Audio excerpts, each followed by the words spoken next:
Hey, it's Dr. Hannah with this week's Hot Topic. Today I want to talk to you about why being a couch potato is really bad for your health.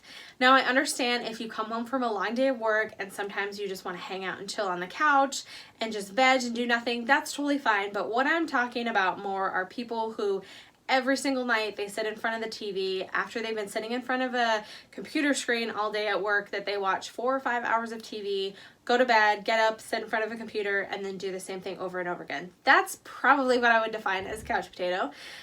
So 5 main reasons why it's really bad for your health. So the first reason is it can cause a lot of vision issues. So if you find that you're getting, your eyes are straining a little bit, like you have to squint a lot, or you're getting dry eyes, blurred vision, headaches all the time, that's typically a sign that you're sitting in front of a computer, a TV, your cell phone way too much. The second thing that can happen is you can get chronic neck and back issues. Now the reason why this happens is not necessarily due to the screen, but it's how you're sitting. So most of us, we have our favorite places on our couch or on our chair at home. Some people even have that infamous butt crease on the couch because you sat there so much. That doesn't have a lot of support in it, so it's not supporting your structure.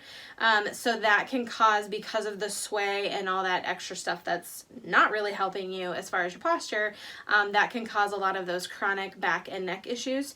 That's also why it's important that if you do go in front of a computer screen a lot, that you get a standing desk. That way you can reposition it, see how you feel, so you're not always sitting in that one place. Or we have some people where they have one monitor here and then another one, so they're constantly like this and moving around. That also can cause some chronic neck and back issues.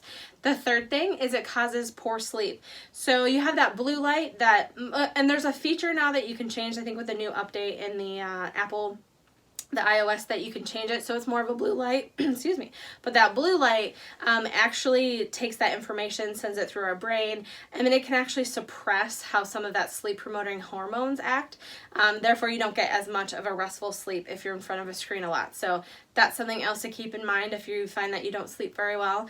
That's also another reason why you don't really necessarily want to fall asleep in your room and the TV's on, because that extra light will make you not quite sleep as much, as well as you should. The fourth reason is you could potentially have impaired cognitive function. So basically what that means is your brain's not getting enough stimulus. You're just kind of numb-minding sitting in front of this TV, and you're really not doing anything for your brain or your body or anything. So you're just not really learning anything, and your brain's just kind of wasting away almost. So that's why sometimes when people are sitting in front of the TV, they look like zombies. It's because their brain's really not doing much. So it's kind of just chilling everything out, and not in a good way. And the last reason is, it's statistics, but that you are more likely to die sooner than somebody who's not a couch potato. So the reasons why for all the dying sooner is because typically if you sit in front of a couch a lot, it means you have, you're not as active. If you're not as active, you're gonna typically be heavier than somebody who is more active. If you're heavier, that is directly linked to higher possibilities of diabetes, heart disease, high blood pressure, high cholesterol, so on and so forth. You get it. So when you have all of those things, then that increases your mortality risk.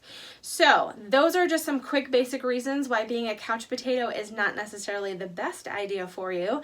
So if you are a couch potato, just try and get up a little bit more, put pause on the TV, or try cutting out a show or two. Just move around as much as you can. And I know that sometimes you have to just veg after work, but don't be 100% couch potato. You just want to get up and move. That is all I have for you this week. We'll see you guys next time.